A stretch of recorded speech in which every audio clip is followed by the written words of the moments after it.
É por isso que Tá. eu tô lendo mais, porque foram partes que eu consegui ler até o final.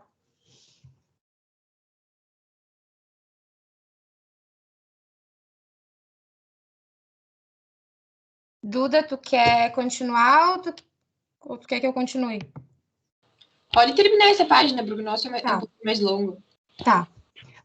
Muitas das ideias contidas no projeto persistiram e se transformaram em conceitos fundamentais da teoria freudiana, tais como associação livre, interpretação, transferência e, sobretudo, sonhos, conforme veremos adiante.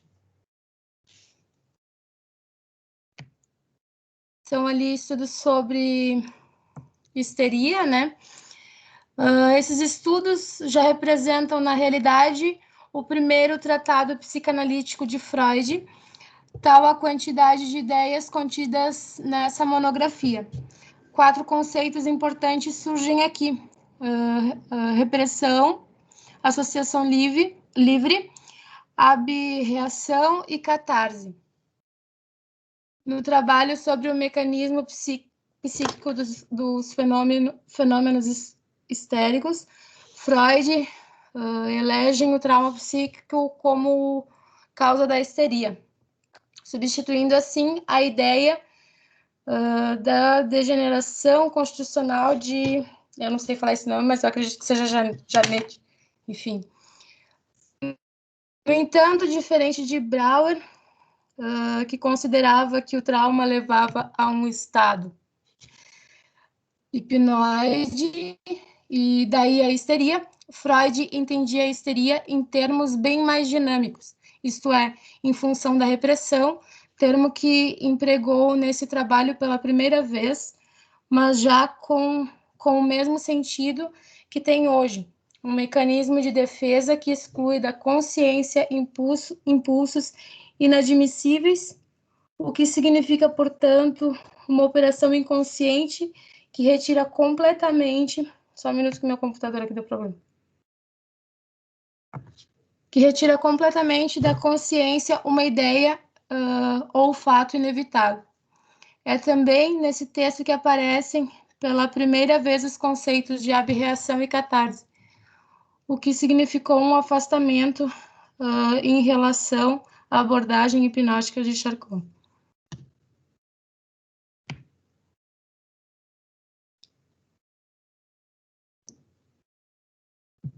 Prof, Oi.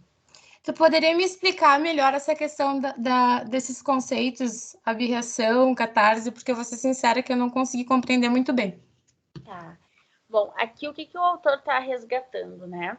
Ele está resgatando que lá no início, nos estudos sobre a histeria, quando Freud publicou o primeiro, né, estudo sobre a histeria, que é uma primeira obra, ele traz já alguns conceitos que são conceitos já psicanalíticos bastante importantes, que é principalmente a catarse, a abreação, né? Mas principalmente a associação livre e a repressão. Porque qual que era a leitura dele? A leitura dele é que quando o desejo, quando essas mulheres tinham as suas pulsões reprimidas pela cultura, pela vergonha, pela culpa, pelo medo, por coisas que aconteciam na época, que eram ditas, a impossibilidade de realização de um desejo sexual, a impossibilidade de reação, né, de realização daqui a pouco de uma autonomia, de uma forma maior de expressão, a repressão desses impulsos, dessas pulsões, criavam, então, uma série de sintomas. As primeiras técnicas para tentar acessar esses sintomas, para tentar entender o que era, então, que essas mulheres, né, sentiam, ou o que causava esse sofrimento nelas, foi através da hipnose. Quando hipnotizadas, essas mulheres, elas faziam uma catarse, elas falavam coisas, só que passava o efeito da hipnose e os sintomas continuavam. Então, quando Freud propôs a psicanálise, ele propôs que essas mulheres falassem, sem serem hipnotizadas. Quando ele começou a atender os primeiros casos, né, o caso Dora é um dos casos clássicos, assim, que era daquela que eu trouxe na semana passada, né? Aquela paciente que cuidava do pai, né? Que queria que o pai... Então, assim, quando o Freud traz, né, começa a estudar, então, que talvez poderia se ter uma outra forma de escutar essas mulheres que não através da hipnose, ele propõe o método da associação livre, que é o método da psicanálise até hoje, que é a ideia de deixar o paciente falar, que ele fale sobre aquilo que ele sente, que ele fale sobre aquilo que ele está pensando, que ele fale sobre aquilo que ele... que ele interpreta, que ele acha que é a questão dele, que ele pensa que é o sofrimento dele, né? Então, esse início já traz essa contribuição de que talvez seria por aí o caminho da psicanálise, talvez seria por esse caminho da fala, da escuta, né? Da troca, de colocar o paciente numa posição muito mais de protagonismo do que alguém que só falava, ou de que só podia trazer as suas dores, as suas angústias, né? Aquilo que foi reprimido em si, através de uma condição que não consciente, né? Através de uma hipnose, por exemplo. Então, esse início muito da psicanálise é marcado por isso, por uma saída e por uma... Né? Então, às vezes, diz assim, bom, a psicanálise é muito viagem, os conceitos muito viagem, mas, na verdade... O que a psicanálise quer e o que o fator principal da psicanálise era trabalhar com a consciência, era poder trabalhar com aquilo que as pessoas, então, relatavam de si, falavam de si, trazem de si.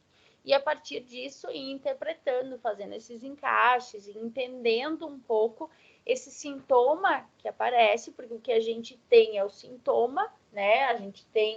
O que a gente tem para trabalhar no nosso paciente é aquilo que ele diz para a gente não tem como saber o que ele está pensando, o que ele está sentindo, adivinhar, né, o que é que está dentro da cabeça dele, né? Então, o início é muito marcado por isso, por essa quebra, por essa mudança, e por tornar, né, por dar voz, por dar esse poder de falar às mulheres, né, que eram as primeiras pacientes da época, devido a essa doença, então, que tinha, né, muito forte lá na época, que despertou esses estudos, que era a histeria. Não sei se consegui explicar, Gabriela, a tua dúvida, se me fiz clara. Sim, me explicou bem. Então, eu vou continuar lendo aqui onde eu parei, né? Então, Freud nunca desprezou completamente essa operação dentro da técnica analítica. A psicoterapia da histeria, Freud descreve sua notável descoberta da associação livre, que eu acho que é isso que tu explicou agora, né, prof? Uhum. Isso. Graças ao tratamento com M. von N ali, e principalmente com Elisabeth von R. A importância da associação livre para o método psicanalítico foi tão grande que o próprio Freud a intitulou a regra fundamental da psicanálise. Ela consiste em solicitar, estimular e interpretar certas oposições a falar, sem censuras.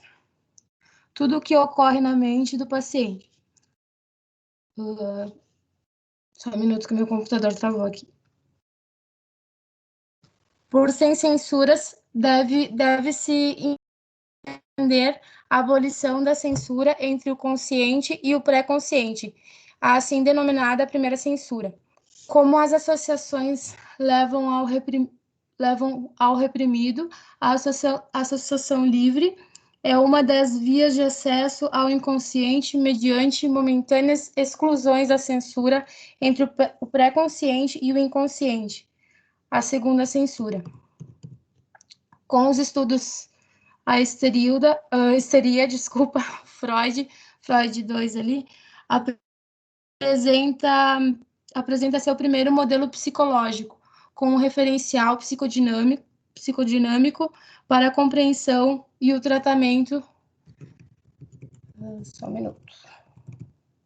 O tratamento das histerias. Antes, como vimos, também trabalhara com modelos, mas se tratava de modelos neurofisiológicos. Uhum. E aí, a parte era isso. Eu vou completar agora só um momentinho, tá?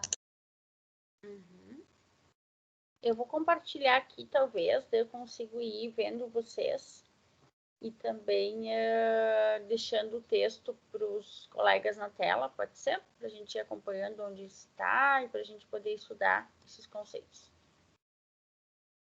Agora voltou aqui. Quem continua? Eu. Só um momento.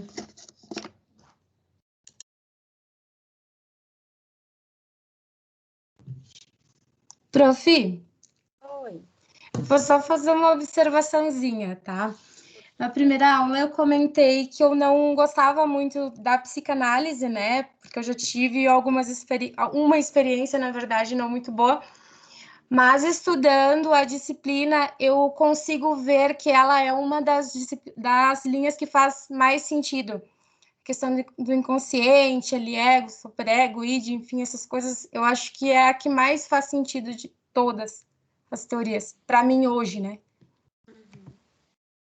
É que eu acho que é aquela questão, né? Assim, a psicanálise, ela tá na base, assim, do entendimento de muita coisa, né? E mesmo quando a gente vai, né, tratar, por exemplo, de uma outra forma, de uma outra abordagem, né, um sintoma ou algo nesse sentido, a forma de entendimento, existem conteúdos que a nossa leitura ela vai ter um viés psicanalítico, porque não existem também outras teorizações acerca de alguns elementos que só a psicanálise estuda, né? Então, assim, muito se volta ao comportamento, muito se volta a outras formas, né, por exemplo, de tratamento e tal, mas a psicanálise ela dá esse entendimento dinâmico de algo que são poucas as teorias que conseguem a gente, mesmo, por exemplo, quem vai trabalhar em sistêmica, vai ter uma leitura psicanalítica. A terapia de esquema tem uma leitura psicanalítica também, né? Então, assim, claro, a parte mais da terapia cognitivo-comportamental, behaviorismo, vai entender de uma outra forma. Mas mesmo quando vocês estudam, sei lá, psicologia do desenvolvimento, quando vocês vão estudar, a gente vai entrar em conceitos psicanalíticos, né? Porque há uma base dinâmica, assim, de formação de personalidade, de estruturação de sujeito, que a psicanálise ela é meio que única, assim, né? De nos oferecer entendimentos sobre isso. Né? Então, mesmo que a gente não se identifique daqui a pouco a ponto de trabalhar com essa abordagem teórica na clínica, é importante a gente entender porque essa forma de pensar, o nosso raciocínio clínico, ele vai ser muito construído também a partir da nossa capacidade de compreensão mais dinâmica dos fatores, né? Da gente não focar só naquele sintoma, assim, né? Então, por exemplo, volto ao exemplo que eu dei no início da aula, né? Sobre esse paciente que me ligou hoje, ele tem uma demanda TEPT, ele tem uma demanda que daqui a pouco, e eu encaminhei ele para uma psicóloga, para uma colega que é da terapia cognitivo-comportamental, porque ela vai tratar o TEPT dele, tá? Agora, vocês entendem como a forma, por exemplo, que ele veio procurar o atendimento já seria um elemento muito grande de trabalho e interpretação de como ele lida com a angústia dele, como ele lida com os traumas dele, como ele lida com a própria condição psíquica. Né? Então, se a gente fosse fazer um trabalho nesse sentido, e se esse paciente estivesse motivado a um tratamento nesse sentido, com certeza teria muita coisa aí para a gente encaixar de forma mais dinâmica. Mas ele está procurando tratamento para o TEPT. Ok, eu vou encaminhar ele para uma psicóloga. Mas eu ter um entendimento sobre isso e me questionar sobre como que é que ele busca o atendimento, por exemplo, agrega para mim, por mais que eu não, daqui a pouco não vá desenvolver um trabalho ou uma terapia com ele nessa abordagem, tá? Então, eu acho que, como eu sempre falo para vocês, sempre vale a pena a gente fazer um esforço para entender, porque isso é base para gente, isso é base, tá? Vamos seguir lá, então. As neuropsicoses de defesa. Freud, em A História do Movimento Psicanalítico, declara que a teoria da defesa, repressão, é a pedra angular sobre a qual se apoia toda a estrutura da psicanálise. Em 2 trabalhos sobre o tema, anteriormente mencionados, Freud fez aparecer pela primeira vez o termo defesa. Discute amplamente sua teoria e, em função disso, demarca o campo da psiconeurose, história e obsessões. Aliás, é a partir dessas considerações que Freud abandona a teoria da sedução, trauma, e dá mais importância para o papel das fantasias, abrindo as portas para a descoberta da sexualidade infantil e para o complexo de Édipo. Fantasias são estruturas mentais e resultantes de desejos inconscientes, sexuais, entre outros, alterados em sua forma original pela ação das defesas psíquicas. As fantasias podem se apresentar como sonhos diurnos ou devaneios. Nesse caso, são conscientes e obedecem a desdobramento do pré-consciente. É também nesse último artigo que ocorre a convergência de novos mecanismos psíquicos, tais como os mecanismos obsessivos e a projeção, que viriam a desempenhar um papel muito importante na teoria. É ainda nele que aparecer pela primeira vez e é definido o retorno do reprimido, entendido como um fracasso da defesa, contra a lembrança excluída da consciência, que então reaparece. As defesas, que depois se ampliaram em número, ficaram mais conhecidas por mecanismos de defesa, que podem ser concebidos como operações desenvolvidas pelo ego, intrapsíquicas e conscientes, com a finalidade de diminuir a tensão interna, sobretudo a ansiedade.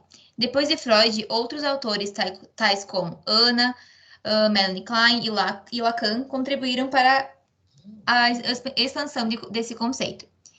Certo. Início Só do... um pouquinho, Laura, aqui eu vou pedir licença para vocês, porque, assim, acho que aqui é importante, depois tá com a câmera fechada só.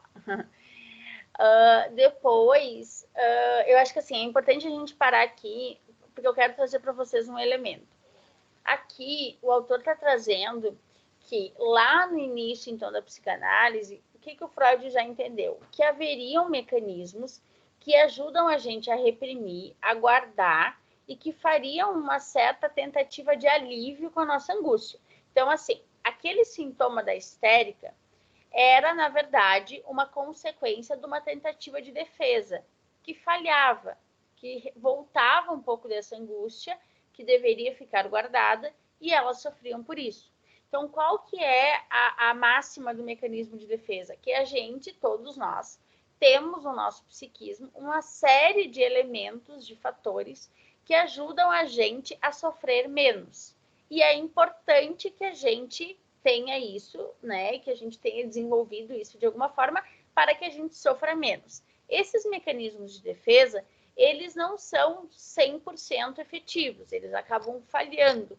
E eles são resistências, eles são defesas que o nosso ego estabelece para que a gente consiga não ficar diante de angústias ou de fantasias que são mais ruins, mais difíceis, mais traumáticas. E eu não sei se vocês já viram em algum lugar, mas eu queria trazer para vocês um pouquinho quais são os mecanismos de defesa e como que eles funcionam um pouquinho na nossa mente, tá? Mas, para não interromper o grupo, eu vou deixar vocês terminarem esse capítulo, esse módulo, e daí eu trago para vocês os mecanismos de defesa, tá? Desculpa te interromper, agora eu volto com a palavra. Tá. Início do período psicanalítico. Desse período, classificamente iniciado em 1900, cabe destacar 2 trabalhos: A Interpretação dos Sonhos e 3 ensaios sobre a teoria da sexualidade, que juntos perfazem quase toda a inovação psicanalítica. Tá, a Interpretação dos Sonhos era considerado por Freud o seu estudo mais importante e apresentava conceitos fundamentais, como de inconsciente, de regressão e como o processo primário e secundário. O inconsciente, como sistema, funciona de acordo com leis especiais, que estão desprovidas da logística da noção de tempo, espaço e causalidade, formando o que se denomina processo primário do fundamento psíquico. E esse processo leva em consideração a lógica e as demais leis racionais, chamando de processo secundário. Isso. Então, a interpretação do sonho foi um dos outros, né, assim, um passo, né, que uma das publicações mais importantes dele no início, que marcam essa afirmação que, de fato, haveria, então, um inconsciente, haveria, então, esse sistema que se organiza de forma totalmente atemporal desorganizada, né, que seriam onde ficariam algumas pulsões e esse material que foi reprimido, que foi recalcado, que sofreu essa ação dos nossos mecanismos de defesa, e que o sonho seria uma das formas que nós temos de acessar esse material, esse conteúdo que está ali. Então, quando a gente sonha, a gente não está consciente, então a gente não tem as defesas do nosso ego, a gente não tem as defesas do nosso consciente agindo ali. Então, aquilo que a gente sonha vem um material um pouco mais cru, um pouco mais puro, um pouco mais primitivo das nossas forças, das nossas pulsões, dos nossos desejos, daquilo que talvez a gente guardou, daquilo que conscientemente a gente não quer aceitar que a gente quer, né? Que a gente não quer aceitar, ou que a gente parece não fazer sentido racionalmente para nós, aquela situação, aquele desejo, aquela pulsão, né? Então, no sonho, o material ele vem muito mais puro, ele vem muito mais cru para nós. Né? Então, até então, não se considerava que isso poderia ser, que esse conteúdo, que esse material que vinha no sonho, poderia ter alguma relação com, então, isso que fazia a gente sofrer, ou isso que estava lá guardado, ou isso que, então, a gente não sabia o que queria de fato, e que vinha através do sonho.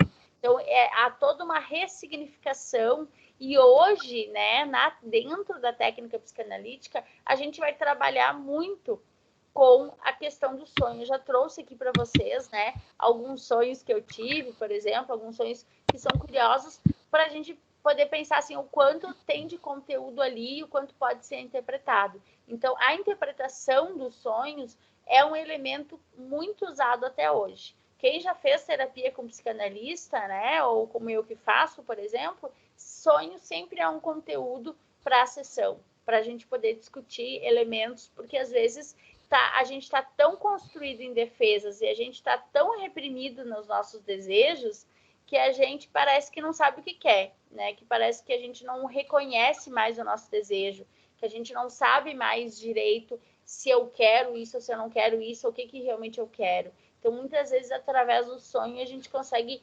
traduzir de forma muito importante, assim, talvez até única, né? A única forma de acessar esse conteúdo que está lá no nosso inconsciente, tá? Daí, o prof, foi com a análise dos sonhos que ele desenvolveu o pré-consciente, o inconsciente e o consciente? Na verdade, são estudos paralelos, digamos assim, né? Porque o que acontece? Ele foi estudando e foi vendo, bom, da onde vem esse conteúdo que então as pessoas sonham? Da onde vem esse conteúdo que faz com que as mulheres sofram e que, né? Então, assim, ele foi estruturando uma ideia de que haveria em nós um lugar, um sistema, algo onde alguns conteúdos ficariam armazenados e que nós não teríamos acesso assim de forma tão simples e direta e consciente.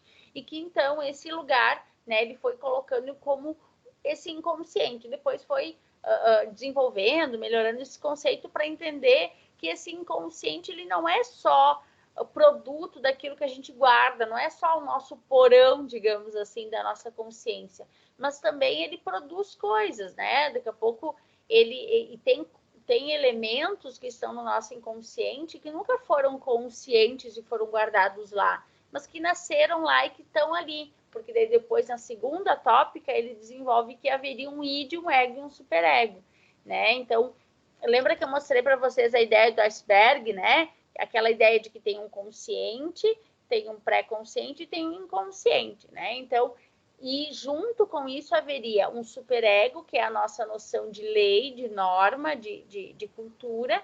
Haveria o ego, que é o nosso eu, isso que a gente é, isso que a gente quer. E haveria o id, que são as nossas pulsões mais primitivas, a nossa parte mais instintiva. E essa conversação toda entre esses conceitos. Isso Freud foi desenvolvendo ao longo de toda a sua obra. Né? Então, claro, lá né, na interpretação dos sonhos é quando ele afirma assim, né, que não, realmente tem um inconsciente e realmente é ali que fica um conteúdo que no nosso sonho aparece, mesmo que racionalmente, conscientemente acordados, a gente não consegue acessar.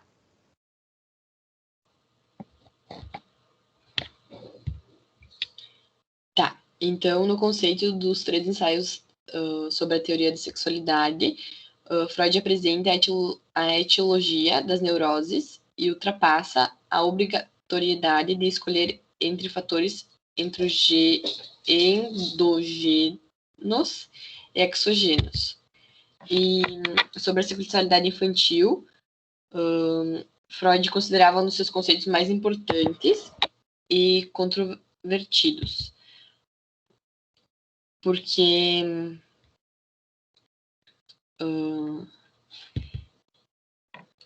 estavam diretamente implicados na sexualidade infantil, como a amnésia infantil, zonas erógenas, auto e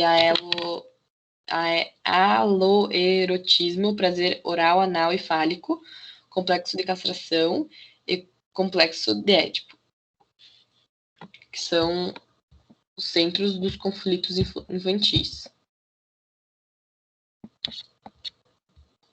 Acho que é isso, demais no finalzinho explica um pouquinho sobre o que é o complexo de Édipo e a cidade de castração. Que a gente já viu também por cima, né? E que talvez em algum outro momento a gente vai voltar. Que são, o que é a ideia da gente entender isso, né, gente? Assim, acho que toda a teoria da sexualidade, né? Vocês também estudam lá em desenvolvimento, essa ideia de que a criança teria, então, né? Prazeres, é uma descoberta, né? De zonas erógenas no seu corpo, já desde muito pequena, e que isso, então, formaria, né? De algum modo, uma forma, né? Formaria uma forma, é ótimo, Fernanda. Formaria um jeito de relação e de relação com o seu próprio corpo e com a descoberta do seu próprio corpo, né? Diferente de se pensar que, bom, que sexualidade seria só a zona genital ou só quando se entra na puberdade, por exemplo. Então, é uma das teorias mais controversas da psicanálise, porque ela amplia, como a gente viu na aula passada, muito o conceito de sexualidade, né? E amplia para esse campo de prazer, de frustração, de coisas que podem, de coisas que não podem, de coisas que me permito sentir, coisas que eu não me permito sentir, para além daquilo que é só o ato sexual, a forma de relação sexualizada com o corpo, tá? Então, essa desconstrução, né, de um conceito até então de psicanálise, de sexualidade extremamente reprimido pela cultura, estamos falando no início do século XX, para uma ampliação e para uma ideia de que o nosso corpo é um material, é um lugar erotizado, porque nós temos partes do nosso corpo com bastante prazer, e que a criança, sim, ao se relacionar, ao chupar o dedo, ao controlar, aprender a controlar suas fezes, ao sugar o seio da mãe, ao sugar o bico, ela está, na verdade, fazendo uma estimulação, então, sexual do seu corpo. Ela está tendo prazer com isso. Não é um prazer sexual, novamente, mas ela está tendo um prazer. E o complexo de castração e o complexo de Édipo, eles são, fazendo agora uma forma resumida, escrúxula, assim, de tão resumida, mas enfim, de forma direta, é a ideia de que a criança vai descobrindo no mundo que ela não tem tudo, que ela não pode tudo, que o mundo não é só prazer, que a vida não é só prazer, que é a ação do princípio de realidade que a gente viu na aula passada. Então, eu entendo que eu não posso tudo, eu entendo que eu tenho um limite, eu entendo que os meus pais, eles são namorados e eu sobrei na história, né? Ou que tem outras pessoas aí que vão triangular comigo, que não é só eu e minha mãe, que eu não sou a pessoa mais importante para minha mãe, por exemplo. Então, essa frustração que a criança vive, essa castração, essa ideia de que, bom, eu não posso tudo, eu não sou onipotente, é uma das fundações do nosso psiquismo, principalmente de uma fundação neurótica, né? Por que a gente tem ansiedade? Por que a gente tem depressão a partir de um olhar psicanalítico? Porque a gente é frustrado, porque a gente não pode tudo, porque a gente tem limitações, porque a gente entende que há elementos e mecanismos que cortam, que podam a gente, que limitam, que castram a gente dentro desse universo, né? Então, o entendimento da psicanálise e talvez muito, né, daquilo que nos faz sofrer a partir de um viés psicanalítico são essas castrações, essas dificuldades, talvez, que nós temos de aceitar, né, que nós temos limitações e que nós temos essas barras, né, que nos impedem de algumas coisas, né, que somos seres castrados porque a gente vai ser sempre faltante, porque a gente nunca vai poder ter tudo e porque a gente nunca vai se sentir, talvez, aquela completude que a gente sentiu ou experimentou num estágio muito primitivo da nossa existência, que foi lá dentro do útero da nossa mãe. Depois que a gente vem para o mundo, sempre vai estar faltando alguma coisa, né? Sempre vai estar faltando, é uma angústia de falta, é uma busca que a gente faz por coisas, porque aquela sensação de plenitude, ela não vai ser mais encontrada, né? Então, o que funda a neurose, o que funda a angústia, o que funda a depressão, a ansiedade, todo esse campo neurótico, para a psicanálise é muito a castração, a ideia de que a gente tinha ali uma descoberta,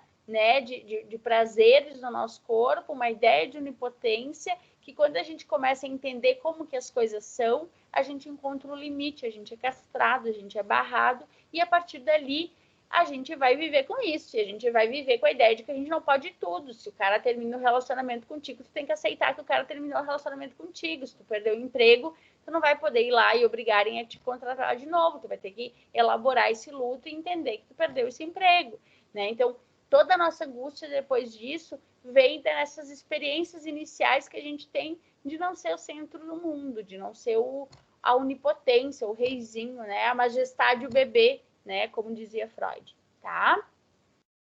Faz sentido para vocês esse raciocínio?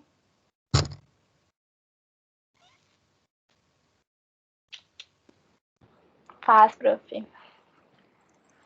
É o que a gente estava comentando, né, na aula passada, disso aí da relação dual para ir para triangular. Ter essa decepção aí para te passar, ver que tu é um organismo separado e que tem que funcionar sozinho.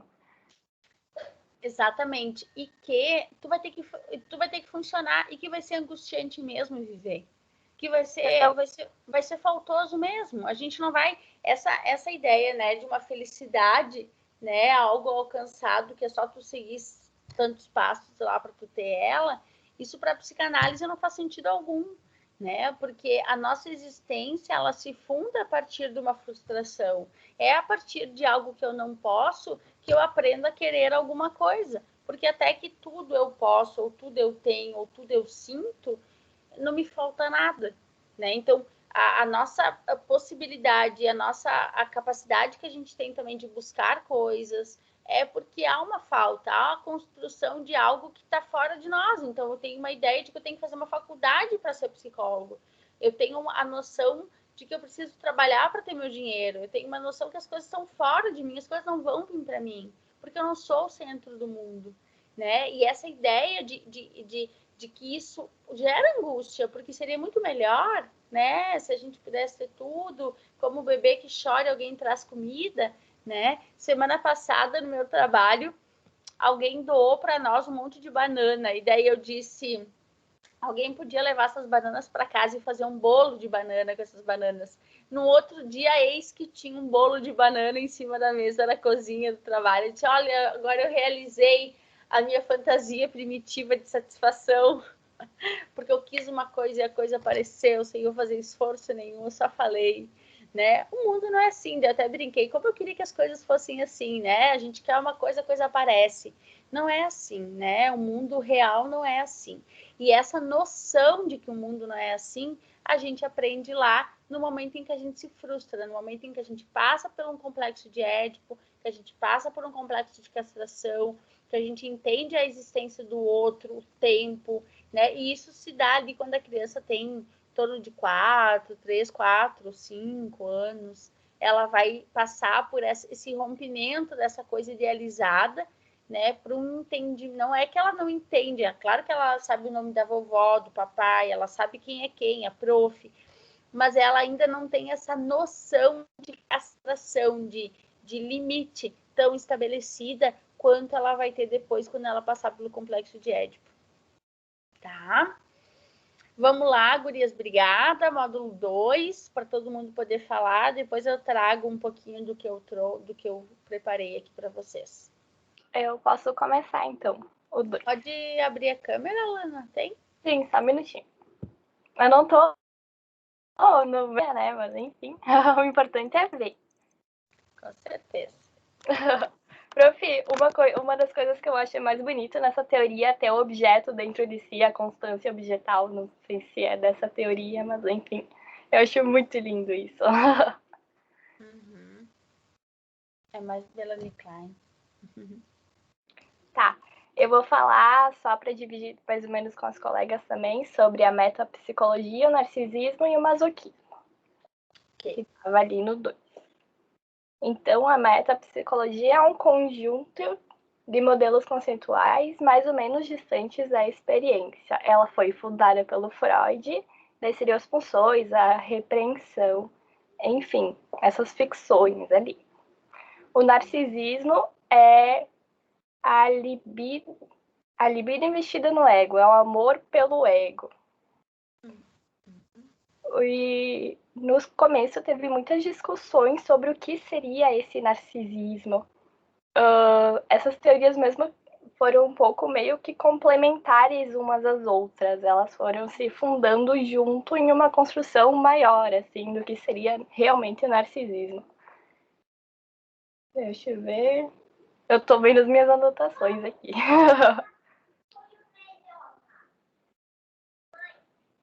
Daí, o narcisismo é perversão, ponto de fixação ou defesa. No final, se entendeu isso. E o masoquismo seria uma antítese, seria o ódio ao ego. É, tipo, diferente um do outro. E também gerou bastante confusão, enfim. E no final se viu que não era perversão e sim agressividade. Exatamente. Queres trazer mais alguma coisa? Posso falar? Pode falar. Tá. Vocês sabem, né? Vocês conhecem o mito do Narciso, né? Vocês conhecem a ideia, né? O porquê desse termo? Vocês já ouviram falar? Sabem um pouquinho do mito do Narciso? Sim. Eu ouvi falar já, mas não tenho certeza. Tá.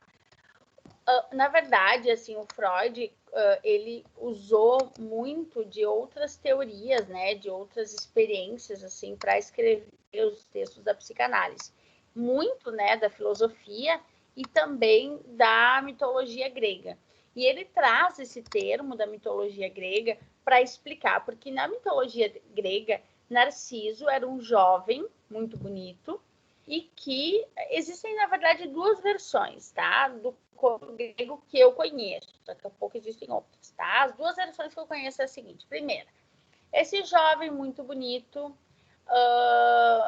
caminhava pelo bosque, pela floresta, e um dia viu a sua imagem refletida num lago, achou essa imagem muito bonita, e passou a adorar essa imagem de uma forma muito, muito intensa. Queria toda hora olhar, queria olhar muito essa imagem, enfim, estava ali apaixonado por ele mesmo, apaixonado por essa imagem, queria muito aquele ser que estava ali refletido na água, porque ele era muito bonito, e acaba caindo no lago, no rio, enfim, e se afoga, procurando a própria imagem, querendo abraçar, querendo para si essa própria imagem, sem saber que era ele mesmo refletido.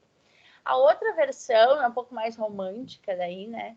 Que é uma ideia de que tinha uma jovem que se apaixonou por ele e ele não quis essa jovem e ela, como castigo, porque ele era muito bonito e ele era muito, se achava, e ela, como castigo, disse que então ele ia morrer com a própria imagem, já que ele não queria ela, então ele vai lá na água e adora a sua própria imagem até que ele se afoga lá procurando e adorando a própria imagem. Por que que o Freud pega esse mito do Narciso para falar sobre esse investimento? Porque qual que era assim, a lógica do Narciso? Ele era uma adoração, um sentimento muito de adoração por ele mesmo, né? Então, um investimento, ele era o seu objeto de amor. Ele mesmo era o seu objeto de amor. Então, havia uma incapacidade, uma impossibilidade de amar o outro, porque eu me amo mais do que tudo, né? Eu sou o mais importante para mim, eu não reconheço esse outro, eu não vejo a necessidade de um outro. Eu, por si só, me satisfaço, né? Então, essa é um elemento, né, que sim, lá no início da vida, a gente é narcisista e depois a gente vai sendo castrado e a gente vai aprendendo a ver o outro. Mas muito desse narcisismo e muitos elementos desse narcisismo a gente deve carregar conosco. Porque se a gente não for um pouco, né, ou se a gente não manter um pouco desse narcisismo em nós, nós não seríamos capazes, por exemplo, de nos autoconservar, de nos autocuidar. Né? Então, assim, eu entendo a necessidade do outro, eu acolho o outro, eu me relaciono com o outro, mas eu preciso cuidar de mim. Toda lógica hoje em dia muito defendida no Instagram, né, de autocuidado e tudo mais, na verdade, tem um embasamento bastante narcisista, né, que é aquela ideia de que, bom, eu preciso cuidar de mim, eu preciso adorar, cuidar da minha imagem, da minha saúde mental, do meu psiquismo, antes de querer resolver o problema dos outros, viver pelos outros, fazer pelos outros. Isso está errado? Não está.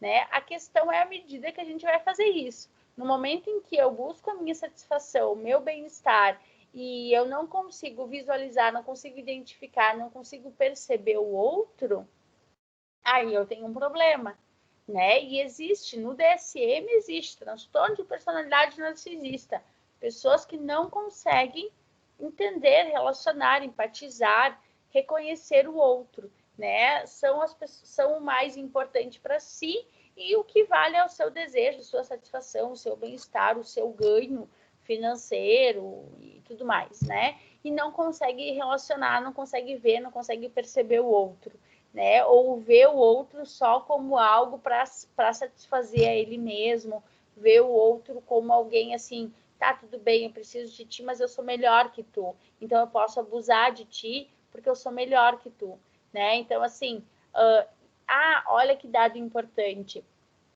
O transtorno de personalidade narcisista, ele é muito mais comum em homens do que em mulheres. Aí tem um elemento também bastante cultural, né? Do quanto parece que o homem carrega algo assim de um poder, então é mais valorizado, ganha mais que a mulher, né? Enfim, é mais forte que a mulher. Tem uma série de questões aí que a gente pode entrar numa discussão de gênero, questionar, mas que trazem elementos de uma tomada narcisista, assim, né? De um poder, de um lugar de importância diferente, né? E eu acho que é interessante a gente poder pensar que isso não é nenhum vilão por si só. A questão é o destino que essa pulsão narcisista vai ter. Se eu tenho esse destino como uma forma de autopreservação e autoconservação, então, assim, eu vou cuidar de mim para poder cuidar dos outros, para poder, enfim, né, porque eu gosto de mim, porque eu tenho uma autoestima legal, porque eu ok, legal, é isso aí, a gente precisa disso para sobreviver. Agora, se eu passo do limite, né, ou se eu não estabeleço minimamente um limite para isso, aí eu posso ter um problema, né?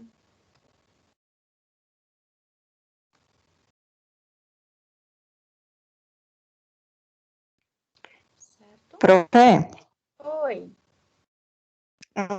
desculpa, a minha conexão aqui caiu, eu vi que a Alana está falando sobre o módulo 2, que tu estava falando justamente sobre o narcisismo, e tem um termo que ele utiliza ali no texto, não consegui ler toda a parte, enfim, que ele fala do narcisismo como amor ao ego, né?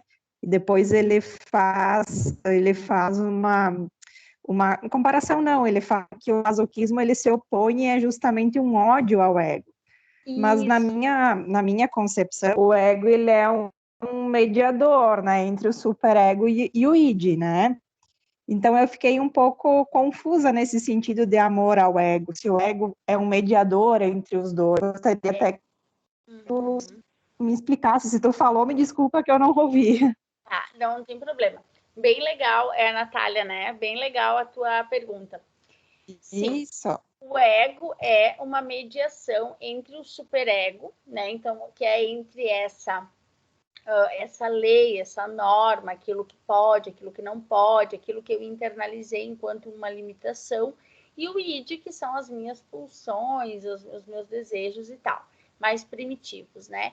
Mas o ego, por definição, é o eu, né? Então, assim, o ego, ele vai ser esse campo onde eu existo, né? O que eu sou é o ego, que é uma luta constante entre as coisas que eu acho que eu deveria ser, que eu deveria fazer, o que é o certo, e aquilo que eu gostaria, no fundo, de fazer. Então, eu encontro um meio de campo aí, que é onde eu existo, que são as coisas que eu gosto, as coisas que eu faço, aquilo que eu vivo, né?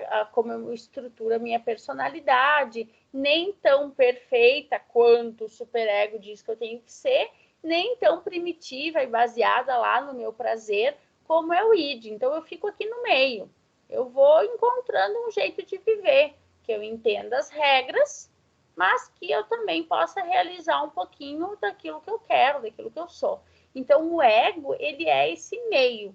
É o eu, é aquilo que eu sou. Eu, Fernanda, sou hoje uma luta constante entre aquilo que de repente esperam de mim, ou que a cultura diz que eu tenho que ser, e aquilo que eu, no fundo, gostaria de ser. Então, agora, por exemplo, eu estou com vontade de ir no banheiro, estou cansada, minhas costas doem, mas eu tenho que dar aula, né? Então, o meu superego diz que eu preciso ficar aqui mais, pelo menos uns 50 minutos, né? Mas o meu id está dizendo, vai no banheiro e alonga tua lombar. Mas eu estou aqui no meio. Então, isso aqui, essa é a Fernanda agora. Eu estou aqui existindo no meio disso, né? Então, esse é o meu eu, e isso aqui sou eu agora dando aula aqui para vocês, né? Eu estou consciente disso que eu estou fazendo e eu estou aqui, né? E o meu ego, além disso, é isso que se estrutura enquanto alguém. Por que eu não largo agora ou finalizo a aula porque eu estou com dor nas costas e vontade de ir ao banheiro e finalizo a aula com vocês? Porque eu entendo o meu papel aqui enquanto professora, né? E por que eu também não tenho controle sobre isso? Meu corpo está doendo e eu estou com vontade de ir ao banheiro. Então, eu vou tentando me organizar nesse meio de campo, coisas que eu controlo, coisas que eu não controlo, coisas que eu sei que eu tenho que fazer, coisas que eu não sei que eu tenho que fazer. E aqui no meio eu me estruturo. Isso sou eu. Por quê? Porque eu aprendi na minha vida que se a gente tem um compromisso, a gente tem que fazer aquele compromisso. Não é como a gente quer, desisto e vou embora, né? Eu aprendi que eu tenho que cumprir com o meu compromisso se eu me comprometi com aquilo. Então, esse eu não é só o meu eu de agora. O meu ego, ele é construído pelas minhas experiências. Então, a forma como eu vou me mediando entre as coisas que eu devo e as coisas que eu quero está baseada naquilo que eu aprendi dos meus pais, naquilo que eu assumi quando eu assinei um contrato de ser professora, naquilo que eu acho que é o certo, que é o errado, naquilo que eu entendo que é o certo, que é o errado, e aí no meio eu vou existindo, do prazer e do dever, tá? Então, o ego é esse eu que é isso tudo, né? Que é a minha história, aquilo que eu aprendi, aquilo que eu quero, aquilo que eu devo, e eu vou existindo, esse eu aí sou eu, tá? Esse ego, quando a gente tem um narcisismo, né? Quando a gente se estrutura de uma forma mais narcisista, eu vou amar esse ego, esse eu aí que tá aí no meio, para mim é tudo, para mim é o que basta, eu não reconheço esse outro, então assim, eu não tô aqui, né, de repente, sei lá, tô aqui porque eu quero estar aqui, porque eu quero que vocês me adorem como professora, e porque eu quero que vocês achem que essa foi a melhor aula, então, assim, é claro que foi a melhor aula, porque, obviamente, né, eu sou uma narcisista, eu acho que é a minha aula e que eu sei mais do que todo mundo, então, é claro que eu tenho que ficar aqui porque vocês estão adorando isso que eu estou falando, porque eu estou adorando e porque isso é óbvio para mim, entende? Nessa leitura narcisista, assim, de que, bom, assim, Se vocês estão ali, saíram, voltaram, fizeram, saíram da aula, gente, isso deve ser problema com vocês, porque a minha aula tá maravilhosa, tá ótima, né? Até parece que eu penso dessa forma. Mas num olhar narcisista, seria assim, bom, o meu é o melhor, a minha imagem, o que eu sei é muito melhor, muito superior, é muito adorável, muito, muito bom, né? Então, dá essa distorção. E um comportamento mais masoquista, daqui a pouco traria para esse ego, né, buscaria nesse entendimento aí de mediação, muito mais assim, do tipo, Fernanda, que idiota, que péssima, tu não sabe nada do que tu tá falando, as pessoas estão saindo da aula porque tu deve ser horrível, todo mundo te odeia, por que tu não sai daqui agora e te chicoteia, ou vai estudar, ou passa a madrugada agora lendo para ver se tu entende psicanálise, para ensinar a psicanálise, entende?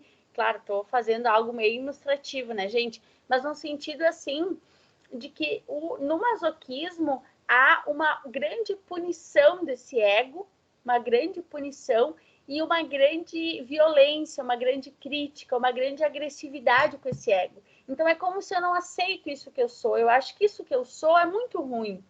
Eu não aceito isso que eu sou, eu quero punir isso que eu sou, parece que eu gosto de sofrer, porque daí eu estou punindo aquilo que eu sou. Né? Então, por que é o contrário? Porque eu não estou me adorando e achando que eu sou o máximo e super idolatrando esse meio de campo aí que eu sou. Eu estou punindo ele, eu estou agredindo ele, eu estou achando que ele é um, né? Então, o masoquismo, ele pode se efetivar tanto de uma forma mais prática, através da dor, né? Então, há movimentos masoquistas de formação de dor no próprio corpo, mas há também muito masoquismo na formação mental, no pensamento mais autocrítico, né? Naquele pensamento assim de que eu sempre me sinto errado, eu sempre me sinto ruim, eu sempre acho que eu tenho que melhorar, eu sempre acho que eu sou uma péssima professora, uma péssima psicóloga, né? E que eu tenho que me punir por isso, então eu tenho que estudar mais, tenho que fazer mais uma pós, tenho que gastar mais dinheiro para estudar, para daí eu poder me autorizar a falar alguma coisa, e daí eu entro nesse fluxo de pensamento. Então, o masoquismo, e quando o Freud vai estudar e vai trazer essa ideia do masoquismo, ele traz fundamentalmente uma ideia de pulsão de morte, como se a gente tivesse também dentro de nós uma pulsão, uma força que nos pune e que quer, de algum modo, levar a gente a um momento de homeostase, que é algo irreal, porque enquanto a gente estiver vivendo, a gente vai estar sentindo. Enquanto a gente está sentindo, a gente vai estar nessa luta aí entre um ideal, entre um ego, um superego, um id, a gente vai estar sentindo coisas, a gente vai estar operando com isso aí que é nosso, que é da angústia de seres castrados e que entendem que não são donos do mundo, né? Então, a gente não vai encontrar uma homeostase, uma paz total. A gente vai operar com isso aqui que a gente tem, controlando as nossas forças. Oi? Me diz uma coisa, e o masoquismo ele tem a ver com um superego muito desenvolvido, essa parte da punição, do controle, da superego, ou não tem nada a ver? Quando o Freud lá iniciou, né, os seus estudos sobre o masoquismo, ele até relacionou, assim, né, essa questão cultural, principalmente, assim, né, porque então, como eu desejo, como eu quero coisas, como o meu id manda coisas aqui para o meu ego que ele tem que manejar, o fato de eu querer isso é algo de vergonha, é algo errado, eu me sinto culpada, eu devo me punir por isso. Que é muito uma lógica da igreja, né? No sentido de que a gente tem que pedir desculpas por aquilo que a gente quer, por aquilo que a gente pensa, porque isso é errado, isso é pecado, a gente não deve querer isso, né? Então há uma punição. Mas depois ele vai estudar e ele vai vendo que muitas vezes essa força mais masoquista e esse certo prazer numa autopunição não estaria só relacionado a um superego ou a uma lei, a uma norma, mas algo mesmo de uma pulsão interna nossa, que é essa pulsão de morte. É como se algo em mim quer me punir, né? E ver um certo prazer nessa punição. não necessariamente só porque eu não sou boa o suficiente, né? Mas como uma autopunição, assim, por uma existência, por um desejo, por algo que daqui a pouco fica reprimido no id, que nem tá lá no superego, que tá no id. Não sei se eu consegui explicar, mas não é só porque senão uma criança, por exemplo, que não recebe muito limite, que não tem muita cobrança externa, que não tem assim um superego tão desenvolvida, não teria traços mais masoquistas. E, por exemplo, hoje de manhã eu atendi um menino bastante depressivo que nasceu com uma fissura labiopalatal bastante ampla e sempre teve uma proteção gigante assim da família e tal. E ele tem uma depressão hoje bastante assim com episódios intensos de automutilação. Ele tem as unhas super grandes e eu questionei ele hoje por que ele deixa as unhas crescer, até questionei se ele tocava violão, enfim, acessar ele. E ele disse que não, que era para ele se machucar, que daí com as unhas ele se apertava e ele mostrou os braços, as pernas totalmente lesionados, assim, cheio de hematomas pelo corpo, que ele fazia com as próprias unhas, assim, bem compridas, né? Então, assim, há um exercício ali ele sente um alívio ao se provocar dor, ao se machucar, ao se causar um hematoma, como uma forma de alívio, né, de alívio da angústia dele, assim, né? Então, é um movimento, é uma pulsão mais masoquista, mais de morte, assim, como eu quero me agredir, porque através dessa agressão eu encontro uma forma de alívio para minha angústia, eu encontro uma forma de alívio para aquilo que eu estou sentindo, mas é uma saída totalmente distorcida, né? Uma saída totalmente ruim, nociva para ele, né? Porque o masoquismo é uma saída nociva para gente. Certo que a gente sempre vai ter um pouco dessa relação com nós mesmos, né? Quando a gente, enfim, várias atitudes que a gente tem no nosso dia a dia de autoagressão, assim, né? Mas quando é assim demais, daí de fato a gente vê que tem aí uma distorção bem importante, né? E na depressão é muito comum a gente ver essa pulsão mais masoquista. A pessoa tá mal, não quer buscar ajuda, a pessoa não tá bem, mas não faz um movimento para sair disso, como se ela sentisse um certo prazer, bem entre aspas, né, em ficar mal, em se punir, em se machucar, em não tá bem. Profe, tenho uma dúvida. Só para ter mais ou menos uma ideia de onde ou do que teria surgido o masoquismo, seriam pessoas que foram repreendidas demais? É que assim, essa força que se volta contra a gente mesmo, né? Como eu falei, assim, ela não tem muito uma. Né, o Freud disse que bom, que nós temos essa pulsão, né? Porque talvez a gente em algum momento lá no período, né, da nossa castração, do nosso entendimento do outro, a gente internaliza também uma ideia de que se a gente não se segurar, se a gente não se punir, se a gente, né, que a gente precisa talvez uma punição, uma autopunição, para que a gente se enquadre no mundo, não sei, né? Então a gente pode pensar o masoquismo por esse viés também, né? Porque por exemplo, esse menino que eu atendi hoje, uma das coisas que ele me disse é que assim, tá, mas tu não, ele me chamava de doutora, mas tu não acha, doutora, que é melhor eu me machucar do que machucar alguém? Se eu sair por aí fazendo tudo que eu tenho vontade, eu vou ser preso? Eu vou ser, sei lá, né? Então, assim, a saída que ele encontra é se machucar, porque daí se machucando, segundo ele, nada acontece. Mas entende o desespero, né? Assim, então eu disse para ele hoje, sim, coisas vão acontecer se tu continuar te machucando. Porque não dá, eu não posso, enquanto, né, eu tenho uma responsabilidade ética sobre o meu paciente, eu não posso ver um paciente se automutilando e não fazer nada com isso. Mas há essa tentativa, né, de solução, assim, através do masoquismo. Então, às vezes, sim, né, que é meio essa função do superego, assim, eu entendo que para eu não fazer mal para o outro, agredir o outro, porque não pode, porque é feio, porque não é certo, eu resolvo, eu projeto essa autoagressão em mim, né? Às vezes pode ser uma saída também de direcionamento de uma agressividade que às vezes deve ir para o outro, Porque um certo nível de agressividade é importante que a gente tenha com o outro. Senão o outro vem, xinga a gente fica se sentindo culpado porque o outro xingou a gente. Ao invés de a gente se defender, por exemplo.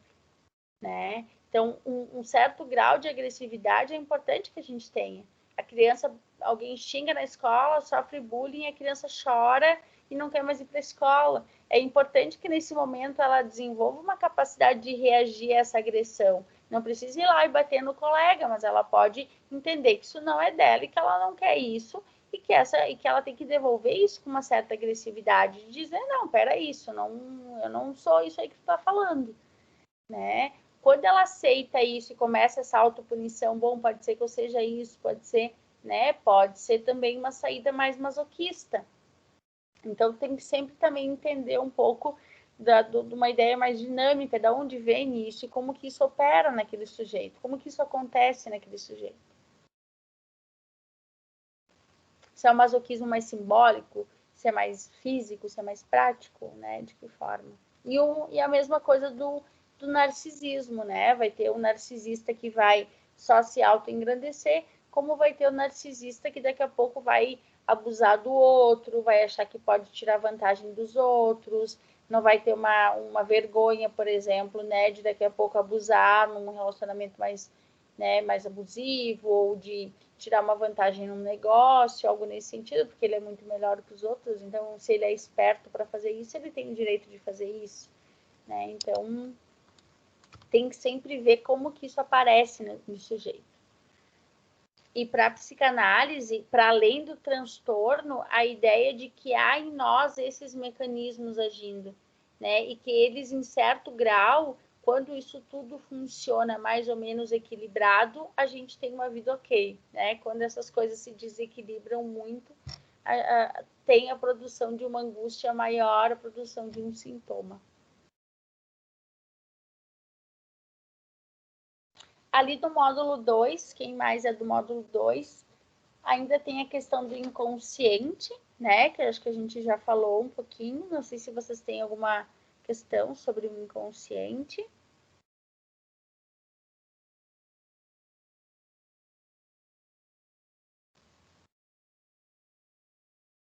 E sobre a questão do luto e melancolia, né? Que é uma outra obra do Freud lá de 1917, já, né? Leram até essa parte? Sim, prof, eu li até essa parte, mas eu tava deixando para as colegas para não falar tudo, né? De luto e melancolia ali, eu entendi que é quando a libido é substituída por uma identificação, ou seja, é a formação do objeto interno e a construção do superego, isso? Uhum.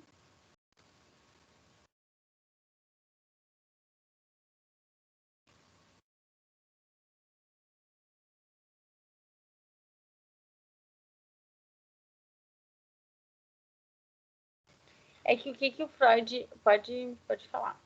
Esperar vocês terminarem.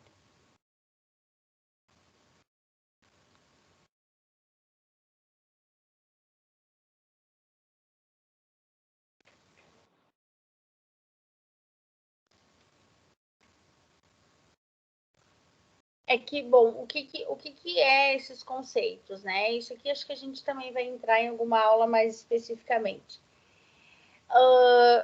O Freud traz, né? Ele faz uma diferença entre luto e melancolia, porque de forma muito simplista, assim, explicando para vocês, o luto seria assim: eu tenho um objeto, eu invisto num objeto, né? Então, assim, eu amo alguém, eu gosto de alguém, eu gosto de alguma coisa, e eu perco isso, né? Então, há uma quebra, há uma fragmentação dessa libido, dessa força, desse desejo que eu tinha por aquilo, né? Por aquele trabalho, por aquela expectativa, por aquele objeto, por aquela pessoa. Quando eu tenho uma perda disso, quando essa pessoa vai embora, quando ela morre, quando esse trabalho deixa de acontecer, quando alguma coisa acontece, eu tenho que guardar essa minha libido, porque eu não tenho mais esse objeto de amor, esse objeto que eu projetava a minha libido, e eu sofro por isso. Então, quando a gente está em luto, é como se a gente, assim, eu perdi algo que era investido por mim. Eu perdi algo que eu gostava, que eu amava, que eu adorava, ou que eu queria, ou que eu esperava. Então, eu tenho uma perda, uma quebra dessa minha libido, e eu sofro por isso. Então, há uma quebra real, né? A gente vive momentos de luto por aquilo que a gente perde. Nesse momento, por exemplo, a gente está perdendo muito da nossa liberdade, a gente está restrito, né? A gente não pode fazer uma festa, a gente não pode ir para o lugar que a gente quer, a gente não pode sair na rua sem máscara, a gente não pode. A gente entende que há uma quebra, uma limitação. Eu não posso agora acessar isso. Então, eu vivo um sentimento de perda de algo que eu tinha antes e agora não tenho. Como eu vivo uma perda daqui a pouco por um ente, por uma pessoa, por um relacionamento, por um trabalho e tal. Então, o luto é essa dor, essa tristeza, digamos assim, essa melancolia, essa tristeza que a gente vive pela perda de um objeto. Já na melancolia, o Freud ele vai trazer que, por exemplo, no depressivo, no melancólico, há um sofrimento, há uma tristeza, há um desinvestimento libidinal sem uma perda real, de fato, né? Então, eu desinvisto do mundo, eu não quero mais viver, eu não quero mais isso, nada mais tem graça para mim, nada mais é bom, nada mais me importa, sem de fato que esse objeto, que essa situação, que essa pessoa tenha ido embora. Eu desinvisto a libido nela. Eu não quero mais. Então, no depressivo, a gente vê muito a questão melancólica, né? Eu não quero mais. Aquilo que eu gostava de fazer, agora eu não gosto mais. O lugar que eu gostava de ir, agora para mim ficou chato. Aquelas coisas que eu adorava fazer, agora para mim estão sem sentido. É uma reação melancólica, é um desinvestimento libidinal que o meu psiquismo faz, né? Essa perda dessa projeção, desse gosto por alguma coisa que o meu psiquismo faz. E isso a gente vai ver muito, né? Principalmente em depressivos, né? Quem já teve depressão ou quem já conviveu com depressivo, é muito normal a gente ouvir esse relato, né? Tudo que antes eu fazia isso, agora eu não tenho mais vontade. Antes eu fazia aquilo, agora eu já não tenho mais vontade de fazer isso. Antes eu gostava de tal coisa, agora eu me sinto fraco para fazer isso, né? É um desinvestimento libidinal muito comum, muito característico da depressão. Gabriel, por favor, levantou a mão. Oi, tá. Só para considerar, quando acontece esse caso, o que podemos fazer para ajudar ele? Para insistir que ele faça as coisas que ele fazia antigamente? Pois é. Por isso que os depressivos parecem fáceis de tratar. Os depressivos, eu acho que são uma das categorias clínicas, um dos diagnósticos mais difíceis de tratar, porque há um desinvestimento muito grande em si. Há um desinvestimento, essa libido que antes operava nesse fluxo de que eu gosto de coisas e coisas me fazem bem, e daí eu faço outras coisas que me fazem bem, e essa troca libidinal, essa troca de energia fazia com que eu me mantivesse vivo, querendo as coisas. Se eu não tenho isso, eu não quero mais nada. Então, esse menino que eu falei hoje, né, de convencer ele, por exemplo, a buscar tratamento, porque ele não quer buscar, ele não quer, eu não quero tratamento, eu não quero melhorar. O que tu quer, então? Eu perguntei para ele, né? O que tu acha? Como que... Eu não quero, tá bom assim. Como tá bom assim? Não tá bom assim, tu tá todo roxo, te machucando, né? Mas assim, existe essa quebra tão grande, assim, de vontade, de força, de tesão pelas coisas, que eu não quero mais nada. Então, assim, a minha própria existência ela se torna uma coisa sem sentido, então eu saboto, o depressivo sabota muito, é aquela pessoa que tu diz, não, a pessoa não quer se ajudar, por que a pessoa não busca um tratamento se ela tá mal? Por que a pessoa não vai no psiquiatra se ela precisa de um tratamento medicamentoso? Por que ela não vai no psicólogo? Será que ela está feliz de estar assim? De certo modo, sim. É como se isso aliviasse, né? E tem uma descarga, assim, essa melancolia, esse desinvestimento libidinal acaba causando um certo conforto. Então, assim, eu quero ficar aqui sofrendo, né? Claro que é uma distorção, é um transtorno. Então, assim, esse desinvestimento, ele é muito difícil da gente conseguir acessar. Então, muitas vezes, o depressivo, quando há esse traço bastante melancólico e esse desinvestimento no mundo em si, muitas vezes, assim, a gente consegue resgatando, né, às vezes uma figura de referência, uma pessoa, um familiar, um amigo, alguém que a pessoa gosta e que possa convencê-lo a alguma coisa, a levar, então, através do afeto, através do vínculo, conseguir conduzir essa pessoa a um tratamento, por exemplo. Hoje, com esse paciente, eu trabalhei muito a questão com ele, disse, cara, pensa aí, vamos analisar logicamente isso que está acontecendo contigo. Se isso acontecesse com um amigo teu, o que tu ia falar pro teu amigo? Tu ia falar para ele, fica aí, te corta bastante, ninguém tá nem aí para ti, te machuca mesmo. É isso que ele tá falando para ele mesmo. Tu falaria isso pro teu amigo? Não, eu não ia falar para ele, eu ia falar para ele se ajudar. Então, por que tu não tá falando isso para ti? Por que tu não busca algo para ti? Pensa sobre isso, não precisa me responder agora, mas pensa sobre isso. Então, enfim, no momento foi a abordagem que me veio, porque realmente há uma dificuldade muito grande de perceber, porque é uma distorção. A depressão, principalmente a depressão num caráter melancólico, a depressão mais ansiosa, que é aquela tristeza muito movida por uma preocupação, por uma coisa assim que as coisas não estão boas e que tem muita tensão, muita preocupação, uma depressão mais de fundo ansioso, ela é uma depressão que normalmente a pessoa não tem um investimento tão alto. Agora, a depressão mais melancólica é bem difícil da gente conseguir pegar alguma coisa nessa pessoa, nesse sujeito, que faça com que ele busque tratamento, por exemplo, ou que ele busque entender que esse desinvestimento no mundo é ruim, ou que não é legal ficar assim. Né? Porque isso vai levar à morte, isso vai levar a um desinvestimento tão... Então, assim, daí é aquele depressivo que começa a não comer, começa a não tomar banho, não quer mais a vida. Né? Mas é bem difícil. Paciente depressivo, tem muito psicólogo que não atende paciente depressivo, porque é bem difícil. É muito frustrante, assim, é bem difícil. Sim, entendi. Obrigado pela resposta. Nada.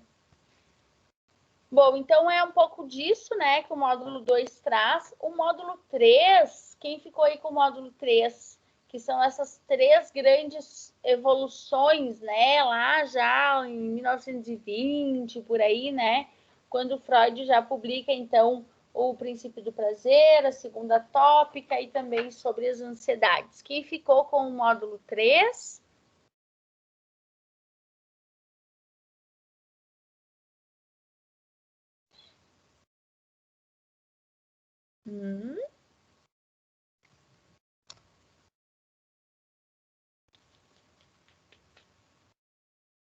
Quem ficou com o módulo 3, gente?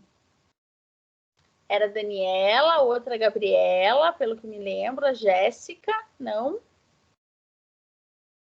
Vocês estão aí?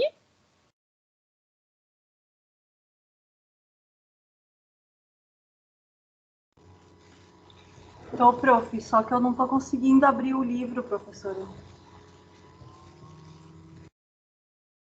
Tá, tu não conseguiu ler, Jéssica? Não, porque ele abre e ele vai fechando as páginas sem eu conseguir abrir, sem conseguir ler, ele não fica na minha tela. Quando vocês têm dificuldades em relação ao acesso ao portal, essas coisas, é importante que vocês consigam comunicar, assim, no NTI ou entrar em contato com a universidade, né? Porque é fundamental que vocês tenham acesso à minha biblioteca e que vocês consigam ler os textos, para que a gente consiga ter, né, na aula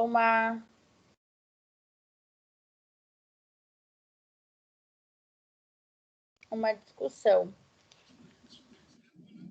Prof, eu posso começar, então, comentando sobre o capítulo e depois, se as gurias quiserem contribuir, daí acho que a gente pode ir trocando juntas. Não sei se consegue abrir a câmera, Dani? Sim. Por favor.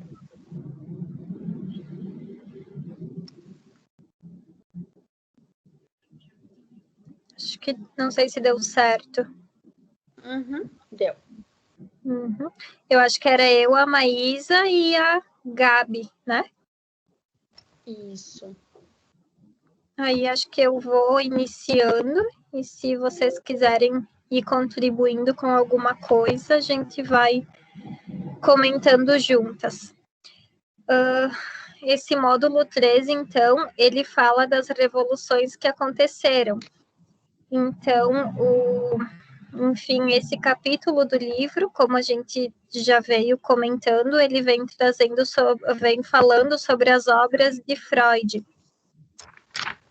Então, nesse tópico que fala sobre além do princípio do prazer, ele traz aspectos sobre o princípio do prazer e sobre o princípio da realidade, e também comenta sobre o oposto da pulsão de vida, que é mais um aspecto voltado pela pulsão de morte, que eu acho que entra mais ou menos no que a prof estava comentando agora, nesses aspectos mais depressivos, aspectos que levam mais a uma pulsão contrária da pulsão de vida, que fazem com que o sujeito atribua mais a comportamentos que não são adaptativos, que não contribuem para que ele consiga ter uma qualidade de vida.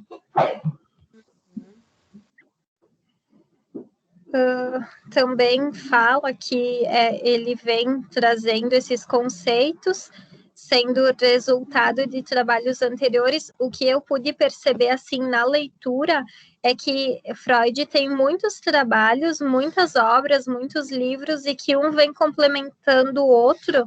Inclusive, esses conceitos que ele traz, eles vêm evoluindo conforme o que ele estuda e ele observa no comportamento das pessoas, nos experimentos que ele faz.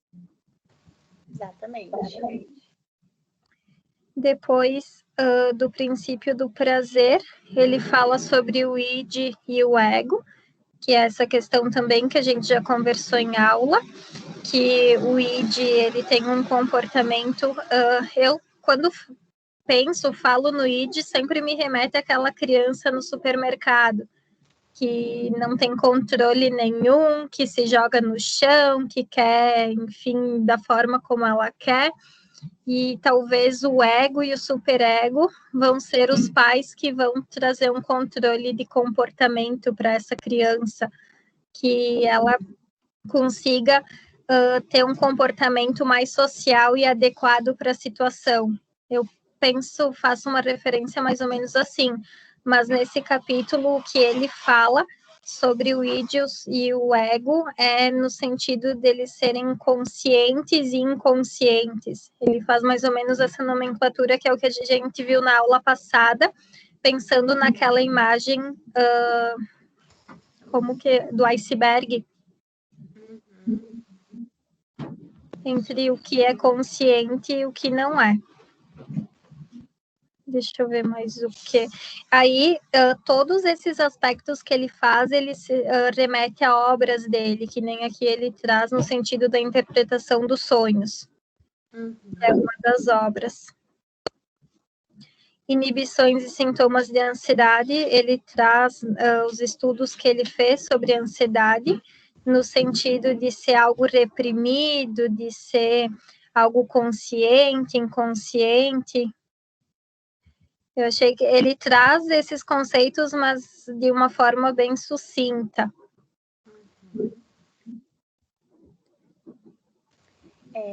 Porque, na verdade, vou interromper aqui um pouquinho só. Existem, né, pro princípio da psicanálise, assim, existem duas grandes categorias de ansiedade, né? Uma delas é a ansiedade traumática, então é a ansiedade que vem a partir de algo que realmente acontece e de algo que é de fora, digamos assim, né? Então, eu sofro a ação de algo, então eu sofro uma perda, eu sofro algo que me mostra a minha fragilidade, por exemplo, né? Então, existe um caráter traumático na ansiedade, mas existe também esse desprazer, essa dor, essa angústia, que não é causada por um elemento externo, que é causada por essa existência aí frustrada, castrada, incompleta, que é a nossa existência, que é a condição humana.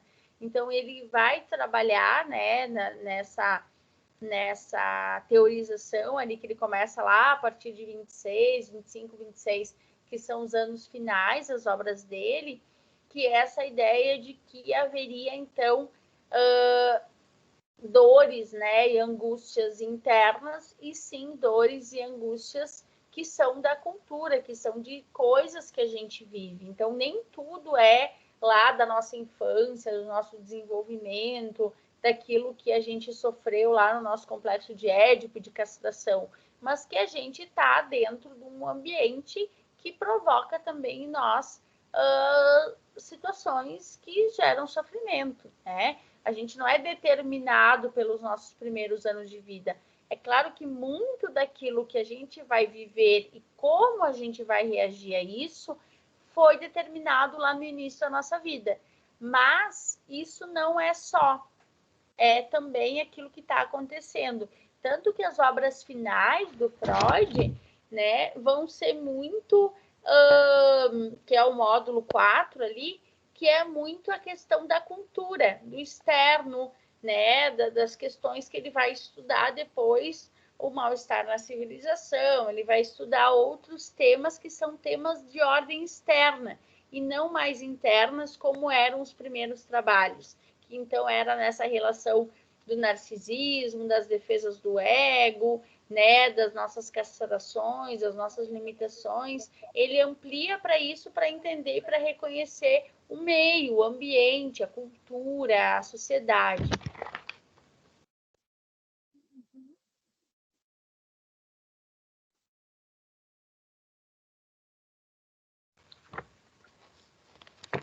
Mais alguma questão que os colegas trazem?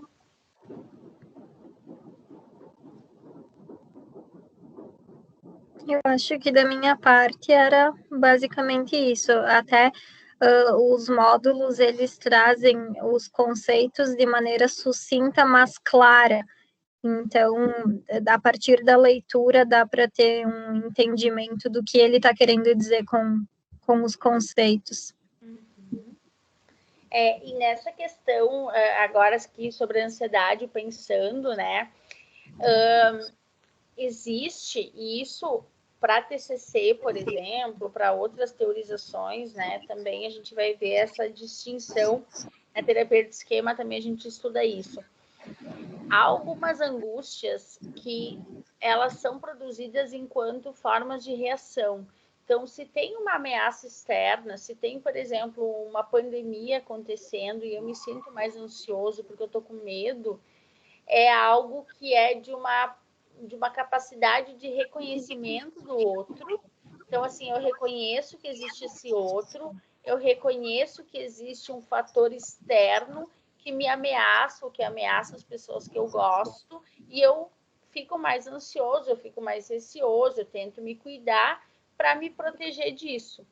Diferente da ansiedade interna, que é aquela coisa de que, bom, não está acontecendo nada, está tudo certo na minha vida, mas eu me sinto com muito medo, com muita angústia, eu tenho crises de pânico em momentos em que eu deveria estar relaxado, eu deveria estar tranquilo dentro de casa, por exemplo, né? Então, essa produção de uma ansiedade, de uma angústia, como se eu consigo ver um risco em coisas em que não tem risco, né? Diferente de eu ver um risco em algo que realmente é um risco, né? Então, ele vai considerando isso, ele começa na evolução da obra dele, ver que nem tudo é interno, que a gente reage a esse ambiente e que isso é super importante. A gente não é só pulsão, não é só carga libidinal interna que a gente projeta ou não projeta, mas que o ambiente nos oferece risco,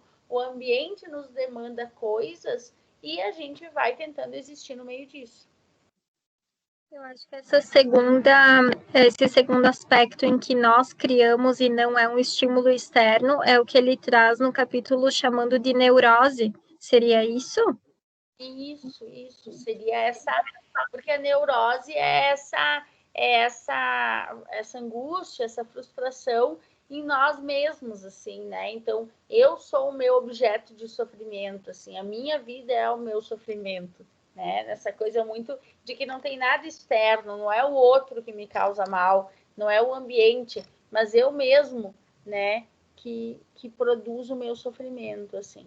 Isso é muito comum nas ansiedades, né, gente? Assim, daquela pessoa que às vezes diz para nós, assim, o paciente diz, mas eu tenho tudo, né? Ou tá tudo certo com a minha vida, eu tô feliz nisso que eu tô fazendo, por que eu não me sinto bem? Por que eu me sinto angustiado?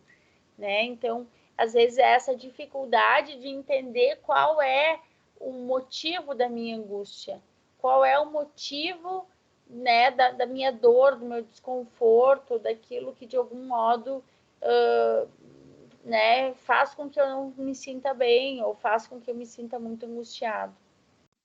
Eu penso também muitas vezes nisso em relação à crença disfuncional, da pessoa achar que não é aceita, ou que outras pessoas não gostam dela, ou que ela não é bem-vinda em tal lugar, mas sem ter uma comprovação física ou comportamental de que isso realmente seja verdade. Não sei se vem mais ou menos nessa linha.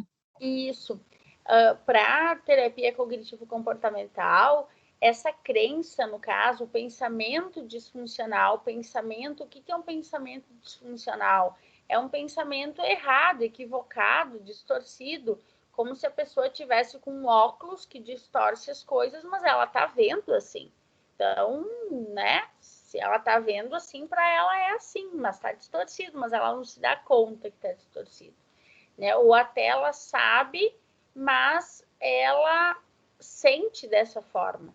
Então, eu até sei que pode ser coisa da minha cabeça, que as pessoas não gostam de mim, mas eu me sinto assim, eu sinto como se ninguém gostasse de mim, ou como se tudo que eu faço está errado, ou algo nesse sentido. Essa disfunção, se a gente for pensar para a psicanálise, é como se fosse entender que, assim, bom, eu me senti tão abandonada, rejeitada, fui tão barrada, né? O meu objeto de amor primeiro, a minha mãe, o meu cuidador, ele não me olhou, ele não cuidou, eu não me senti lá no início da minha projeção, eu não senti que eu podia amar esse objeto, porque ele era um objeto instável, ele era um objeto nocivo de alguma forma. Eu não sei se eu pude projetar a minha libido de uma forma adequada, porque a minha mãe às vezes estava, às vezes não estava, e eu me sentia mal por isso, e eu acho que ela não gostava de mim, então às vezes ela me abandonava, porque ela às vezes me deixava com alguém, e daí eu crio uma ideia, uma fantasia de que então uma forma de interpretação do mundo de que então eu vou ser sempre essa pessoa aí, que as pessoas abandonam, que as pessoas não gostam, que eu não sei se eu posso confiar em ti ou não posso confiar em ti, então eu prefiro pensar que tu vai me abandonar, ou que então eu sou uma pessoa terrível e por isso tu vai me abandonar, né? Como uma forma de uma dificuldade de segurança, de projetar a libido, de conseguir estabelecer uma relação e uma conexão de segurança afetiva. Aí, se a gente for para uma outra teoria, se a gente for para a teoria do apego, por exemplo, a gente vai ter uma outra explicação sobre isso. E a gente vai ver que, de repente, bom, a pessoa se sente dessa forma porque ela não estabeleceu um vínculo de apego seguro com as suas figuras de apego primeiros. Então, cada teoria vai ter a sua construção, assim, sobre, né, o seu entendimento sobre aquilo. Mas, em suma, todas referem a isso, alguma experiência que faz com que eu hoje tenha um entendimento distorcido sobre algo.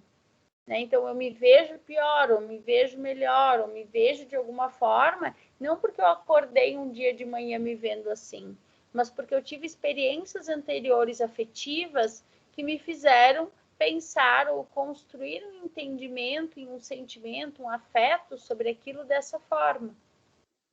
Para a psicanálise vai ser um jeito, para a TCC vai ser outro, para esquemas vai ser outro, para a teoria do apego vai ser outro. Todas as teorias vão estudar a história de vida do sujeito, entendendo a realidade e o contexto que ele está inserido. Mas, por exemplo, se diante desse exemplo que tu deu, desencadear uma patologia borderline, todas as teorias vão tratar o border, não da mesma forma, mas vão tratar essa patologia conforme a abordagem?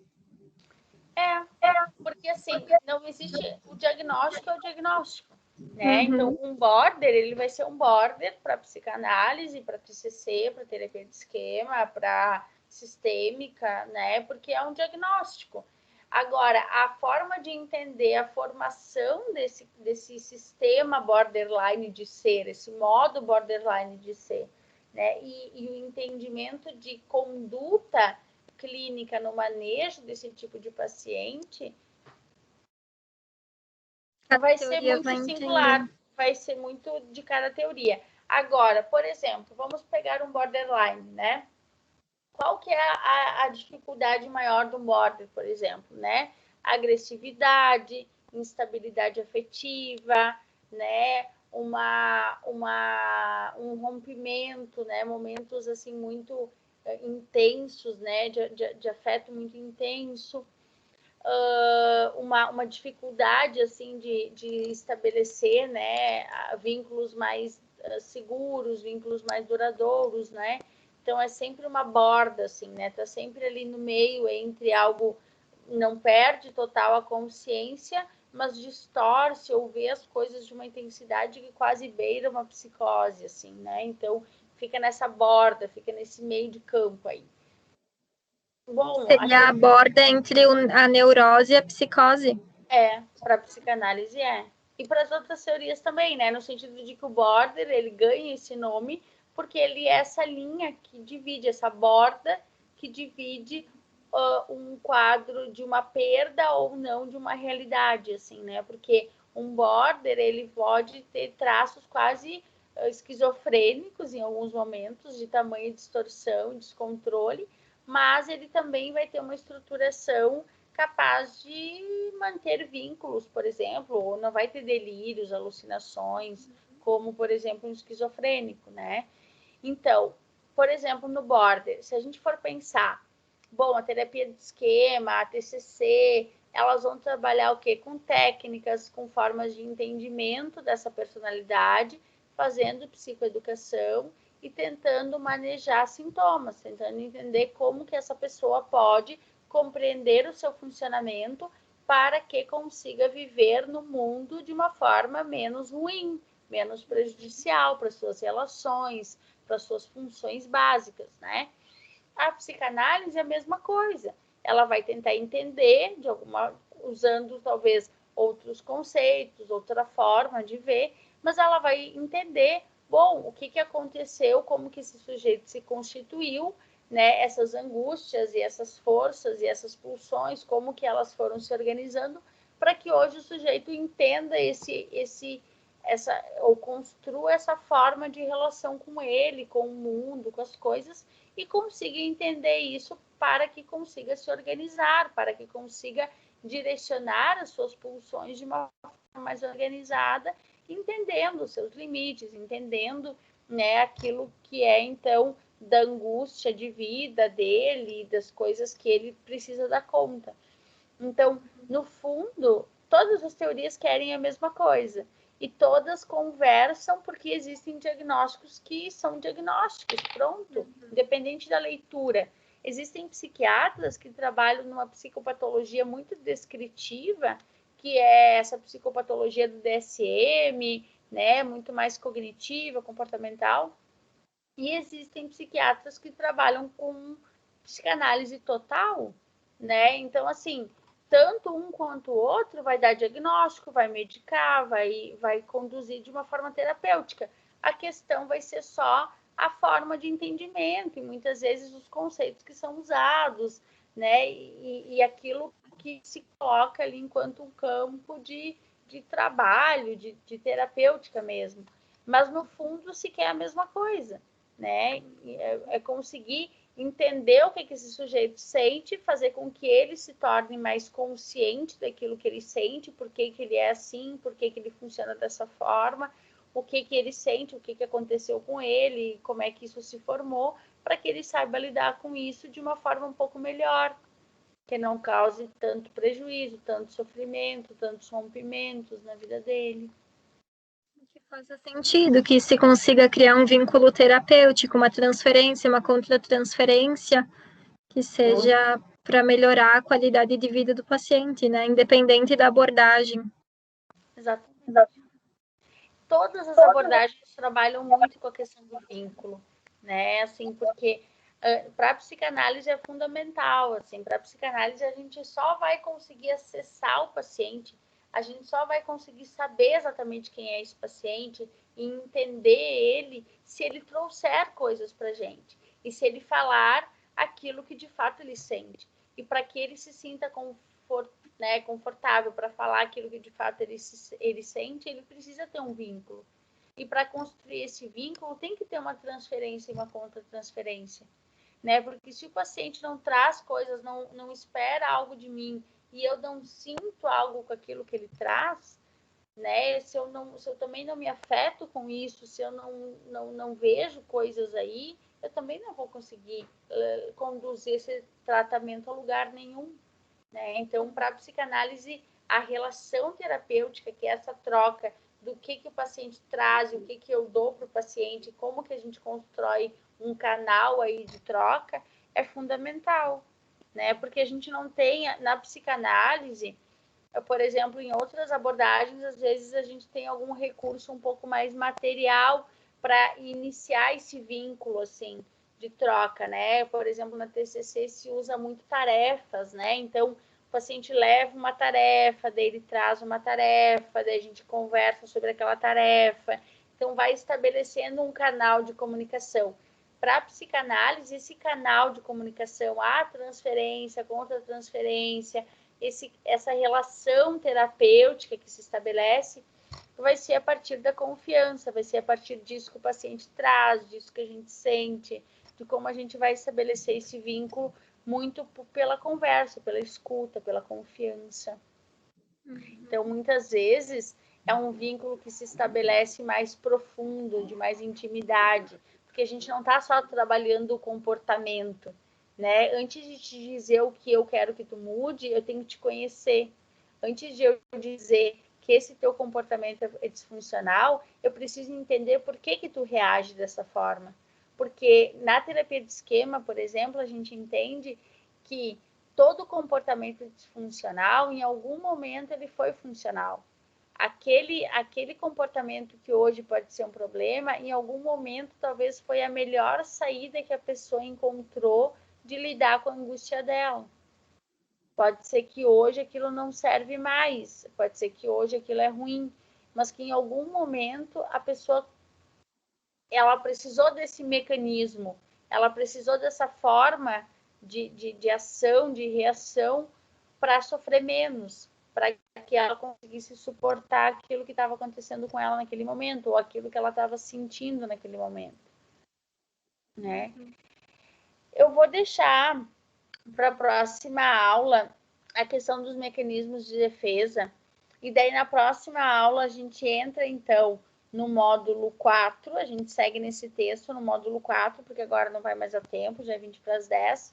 A gente entra no módulo 4 e trabalha, então, o módulo 4, o módulo 5 e os mecanismos de defesa.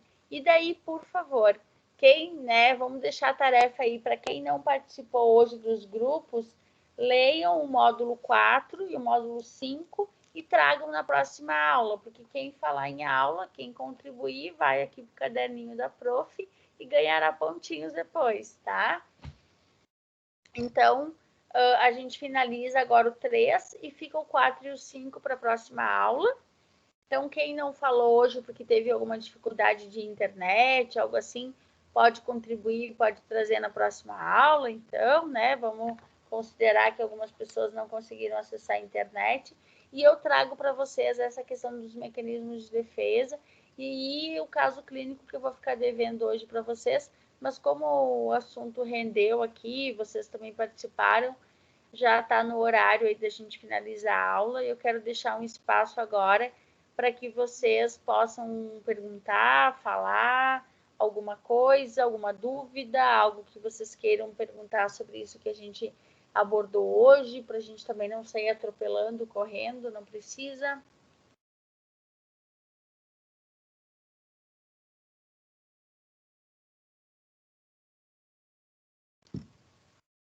Não briguem um por vez, podem falar devagar.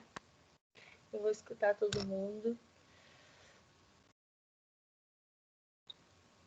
Gente, dúvidas, perguntas?